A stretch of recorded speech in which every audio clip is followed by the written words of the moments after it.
গল্পের নাম শেষ ট্রেন। রাত তখন 12:30। শীতল হাওয়ায় স্টেশনটা যেন আরো নির্জন লাগছিল। রাজীব অফিসের অতিরিক্ত কাজ শেষ করে বাড়ি ফিরছিল। সে জানত এই শেষ ট্রেনটা না ধরতে পারলে তাকে সারা রাত স্টেশনেই কাটাতে হবে। আমি নতুন নতুন ভূতের গল্প নিয়ে আসি। সাবস্ক্রাইব এবং কমেন্ট করুন, করে আমার পাশে থাকুন। আপনাদের সাহায্য প্রয়োজন। গল্প শুরু। স্টেশনে তখন আর কোনো যাত্রী নেই, শুধু সে আর একজন বৃদ্ধ লোক। লোকটা চুপচাপ একটা বেঞ্চে বসেছিল, মাথা নিচু করে। রাজীব ধীরে ধীরে কাছে গিয়ে জিজ্ঞেস করল, কাকু, শেষ ট্রেনটা আসবে তো? লোকটা মাথা না তুলে শুধু বলল, হ্যাঁ, আসবে, সব সময় আসে।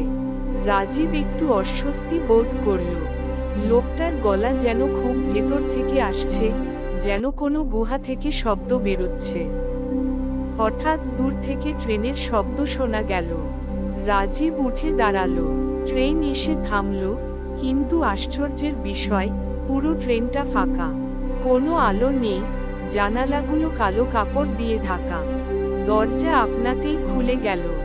রাজীব একটু দ্বিধায় পড়ে গেল, কিন্তু সময় নষ্ট করার মতো অবস্থা ছিল না। সে উঠে পড়ল ট্রেনে। ট্রেন ছাড়ল। ভিতরে ঢুকেই রাজীব টের পেল কিছু একটা ঠিক নেই। হাওয়ার একটা ঠান্ডা স্রোত বয়ে গেল তার শরীর জুড়ে। চারপাশে অন্ধকার, শুধু দূরে দূরে কুয়াশায় ঢাকা মুখগুলো যেন জানালার পাশে বসে আছে। হঠাৎ এক ঘর থেকে হাসির শব্দ ভেসে এল, এক নারীর গা ছমছমে হাসি। রাজীব এগিয়ে গেল দেখতে। দরজা খুলে সে যা দেখল, তাতে তার দম বন্ধ হয়ে এল।